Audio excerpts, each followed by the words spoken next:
This is a special presentation of the Ticats Audio Network. Coverage of the Wall of Honor celebration for Danny McManus. Now, let's catch up with Darren Flutie and Danny McManus. Here's RJ Broadhead on the Ticats Audio Network.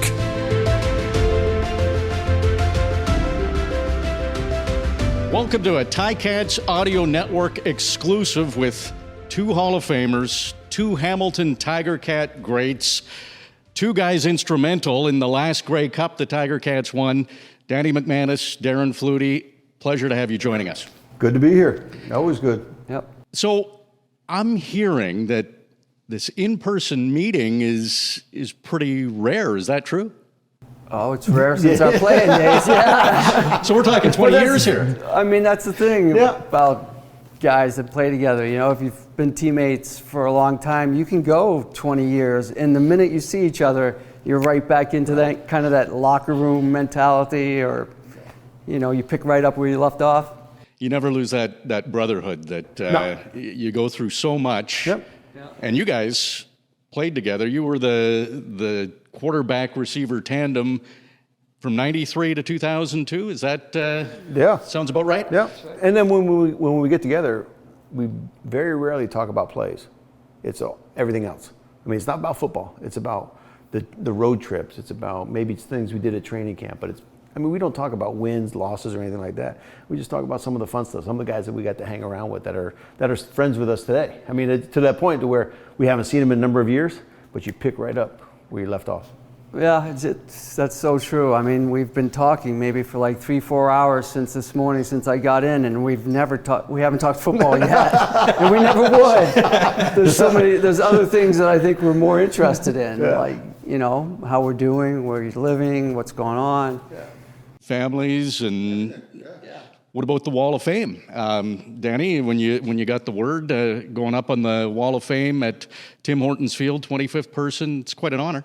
It was awesome to hear from when Bob Young called me. I didn't know what he was calling me for because I do work for another CFL team, so I didn't know. Thank you for wearing a black shirt today. Yeah, I didn't know what he was calling me for, so I was kind of apprehensive. But yeah, to get the call like that from Mr. Young was awesome. But right away it clicked to all the guys I played with, like Darren. I mean, like Andrew Greer, Mike Morielli, Carl Coulter, Dave Hack. I mean, you talk about Shocker, Calvin Tiggle. All those guys were all part of it. So for my name to go up on the Wall of Fame, it's not me, it's all of us that got to put on the black and gold. I mean, we all want to do it again.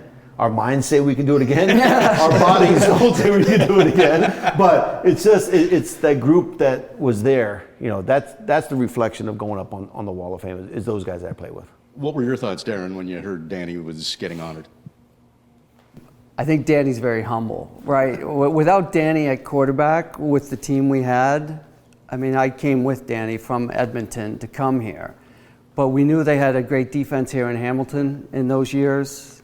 What year did we get here, 98? 98, yeah. So, I mean, we struggled moving the ball against Hamilton all the time, but they didn't win a lot of games because they struggled in offense. But they needed, at that time, a quarterback like Danny that could distribute the ball, strong arm, move the offense, you know, very confident, experienced, and you know, he says it is everyone, right? Everyone has to do their part, but you need a good quarterback, a great quarterback in this instance.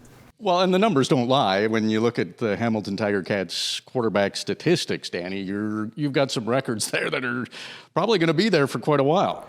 Yeah, I mean, yes, I agree with you on there. And it was, a lot of it was the players that we had, but also the coaching staff that we had too, that let us do that. They were open to us giving them ideas. You know, let's try this, let's try that. Sometimes you get into a situation with coaches that this is their way, we're doing it this way no matter what.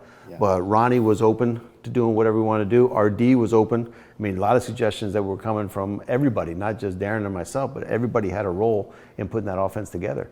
But it was more importantly was the defense getting us the ball back. I mean, Coach Sudsy and those guys, they were stopping people. I mean, Steiny was running the defense with Hitchcock and those guys, and they were getting us back on the field. Now, there was a couple times I'd throw picks and they had to go right back on the field, but they weren't happy about that part. But they were getting us the ball back that we were able to go out there and put some points on the board. Now, when you say Stanny, I'm assuming Coach O? Yes. Everyone has nicknames. No one goes by their real name. So. That works. Well, he's loved in Hamilton, and he's taken the team to the Grey Cup past 2 seasons that he's been coach, and we know how that ended, Danny. We won't go down that path, but congratulations. Thank you. Okay. Sorry and thank you. And Darren, I want you to comment on this, because when Orlando was asked about Danny McManus, he said that, again, like you said, he's very humble, but when you win, he gave credit to everybody else, and when you lost, he took the blame. Is that kind of how you feel about Danny's leadership? Absolutely. I mean, it's one of a lot of assets he brought to the table, Danny brought to the table. He was humble, and he'd carry the weight of all the pressure, you know, when you'd lose a couple games, he's like, I got to turn it around, I got to do this. But it's never one person, right? It's collective as a team. But that helped. I mean, he'd deflect everything off of maybe what our real issues were, and it would take all the tension away so we could really work on what we needed to work on. But Danny nailed it. We had flexibility here, so we could take the experiences we had through all the years in the CFL and know what we can do well against each coverage, and we could bring it out there and use it in a game. And having that flexibility was so important.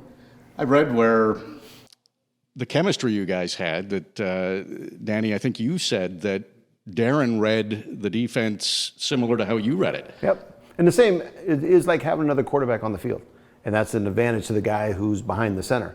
Darren was able to read the defenses same way I could, but from a different spot. And he knew what they were doing, what we could do on the certain plays, whether it was for his number to be called or if it was for another receiver to be called. He was able to manipulate that defense to where we have a spot to throw the football. So having him on the field was a bonus for me, and being able to see all the other stuff. But I know it was a bonus for the other receivers because he was able to set them up in different spots to catch the ball as well. So. And did you, obviously you'd have some plays, but there'd have to be some freelance once in a while. Were you on the same page with Danny a lot of times, that you'd kind of we were on the same page more often than we were off the page. But we had our moments of being way off the page. But we had played together enough and practiced a lot together and seen so many situations, so many coverages, that more often than not, when I would improvise my route, I'd be turning, cutting my route short, and there's the ball like on me. I mean, there's so many examples of that. Yeah, we freelanced together. And, you know, surprisingly, the percentages we were on the same page was right. You know? But there was a number of plays. I think there was one here. We were going overtime against Calgary, and he's got a corner route, and it's the first play. They've already got 3 points, so we got to get a touchdown to win. And he's got a corner route. Well, the safety moves to more of the middle of the field. The corner falls to the corner route. He just takes it up the seam. And I throw it up the seam, hoping that he's seeing the same thing I'm seeing. And like he said, he turned around, the ball was coming. And he goes, I don't know how you saw that. I said, I don't know how you read it either. So, but we're walking off the field with a victory. So it worked out that way. It was just one of those things. We were just right more times than we were wrong. And the trust, there has to be a lot of trust. I was going through the league in my head. Like, again, you guys were together from 93 to 2002. That chemistry and trust will develop over time, but it seemed to work pretty quick for you two. And I think it's rare that you get a quarterback receiver duo that stays together for so long and is so successful. Yeah, well, you nailed it. It was 93, our first year together. In 93, we certainly didn't have the chemistry we had in 99, 2000, while we were here. I mean, 93, I was just trying to get this quarterback to like me enough to throw me the friggin' ball. And I was telling him early, we did talk football earlier once. I said when he first came in a game in 93, I had like a simple 10-yard curl route. And I think the DB was all over me and knocked it down. And Danny was coming in, and you want to look good when you come in. And I'm like, dang, I think I just lost him. I think he's lost faith in me. So you got to earn each other's respect. And we had that by 94. I mean, he had my total respect by 94, and hopefully I earned his at some point. Oh, there's no doubt. I'm still trying. But also, I'm competing against his brother. Right. Because his brother wants his talent on his team. Yes. So to be able, I'm working trying to make sure he gets enough balls thrown to him that he knows I'll throw it to him. And I'm telling him that Doug will throw it to the other guys. Doug won't throw it to you. So you come with me, you're going to get a lot more. Doug's not. So I had to work that angle on him as well. So he bought it, and it convinced him to stay wherever I was going. And Ronnie liked that too, because Ronnie kept saying, okay, if you're coming to Hamilton, bring Darren with you. He goes, when I was at BC and Edmonton picked me up, he goes, okay, bring Darren with you. So it was always bring Darren with you. So it was always trying to make sure that we stay together. So Danny was the convincer? Yeah, I was always the plus one, right? That we weren't Danny McManus. Yeah, you can bring him. Bring him along. Don't let him go with his brother. But I mean, that's pretty rare, right? We were both in BC together, and then to make the jump to Edmonton and go together. Yeah. And then go from Edmonton to Hamilton together. Yeah. I mean, you just don't see that. People would think about their own contracts and what they want to make, but I kind of knew if I would stay with Danny, we'd win, we'd make the playoffs, and you'd make more money in the end, right? Whenever you start winning, you end up making more money, so it all goes together. And staying with Mac was a good idea. Yeah, absolutely. Hey, right behind us, we've got the 14 McManus, the 82 Flutie, Yep. and I believe they started with this for Tim Hortons Field. They put this here and then built around Build it. around it. Good. Right. Good start. But, a little secret. Ticats Audio Network wanted to get you two together again because it's the last time the Tiger Cats won the Grey Cup, 1999, which is hard to believe. It has been a while. And going back to that season, do you think that was your best season, Danny? You won Most Outstanding Player, Grey Cup Most Outstanding Player. You won the Grey Cup. Mm-hmm. Stat-wise, I would say yeah. I think that was an outstanding year that we all kind of put it together. But it started losing in the Grey Cup in '98.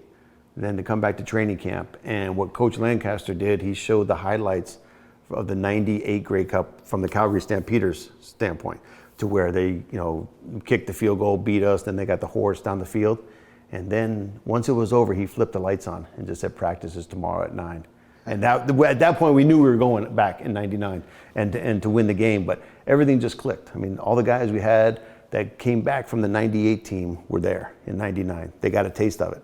And now we knew we had to go back. And fortunately, we got a chance to play Calgary in '99 and make up for the mistake that we made in '98. That's good coaching. Maybe, I don't know if teams overcoach, but that sounds like that message was delivered pretty clearly with just a little video. Coach Lancaster was so great at doing that, those type of things to get you motivated. Yeah, but '99, I thought just being a receiver and playing with Danny for so long, that he was just getting better and better as the years went on, and he threw the ball just as well as he ever did, but that accumulation of knowledge in '99 really came together. I mean, we should have won the dang '98 Cup. Yeah. So '98, '99, 2000, We should have won them all. We should have won them all. Sound like LeBron here. We could have, should have. Woulda, shoulda. Well, we should have won that game. Funny how that works, hey? The mind always goes back to, what we didn't do. Yeah, like what we did is what we did, exactly. but we should have done this. So you guys went up to the fourth floor, the Canadian Football Hall of Fame, and saw your busts, both in the Hall of Fame. Who has the more realistic one? Oh man, I just hate seeing an image of myself anywhere. I don't know if any of them are realistic. They ask for a bunch of pictures, and the guy does a great job doing it. But it is hard to look at yourself and in clay. And I know Mike O'Shea and Morelli have walked that hallway, and I know they've done something to our bus, which I know you can't be on TV. So that's what scares me more, is what that bus has been through, than actually anything else.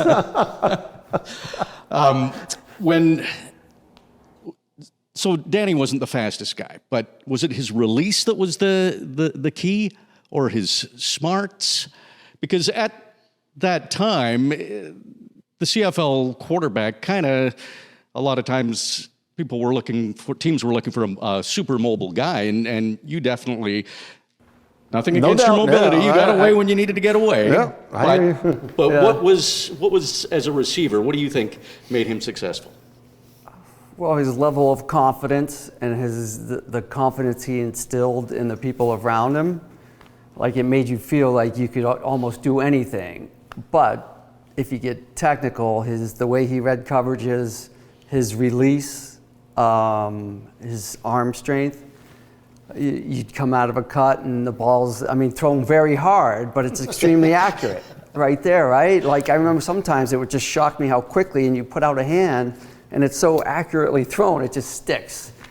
And I don't know, I always felt confident with Danny at quarterback, no matter what. If he went down or something, the whole offense would just be like, man, what are we gonna do now, you know? Danny's hurt for a couple weeks, how are we gonna get through this? He just brought a level of confidence with him, of course with great ability. But yeah, he wasn't a scrambler, but when he had to, he hung in there and took the hits. I kept saying, listen, I got to double move this guy. And Danny's like, make it quick, man. I'm getting hit back here. Hold on to it for this little extra just another second. One more second. No, I learned early that in the rule book, if I don't have the football, they can't hit me. So I tell them to get open quickly. If the ball's coming, whether you're going to catch it or someone's going to catch it, but they're not going to hit me. So these guys did a great job. All the receivers understood that the ball is going to be coming. I mean, in a route, nobody is off, and they understood that early when we all got together as an offense. Is that sometimes I'll go completely off what everyone thinks the route's supposed to be, or where the ball is supposed to go, but you got to be running. And once they understood that, then everybody's a viable receiver on every play. Well, it paid off. The statistics are great for both of you, both Hall of Famers. Danny, congratulations on the Wall of Fame at Tim Hortons Field, and Darren and Danny, great to have you back together, and thanks for joining us. Thank you. Thanks a lot.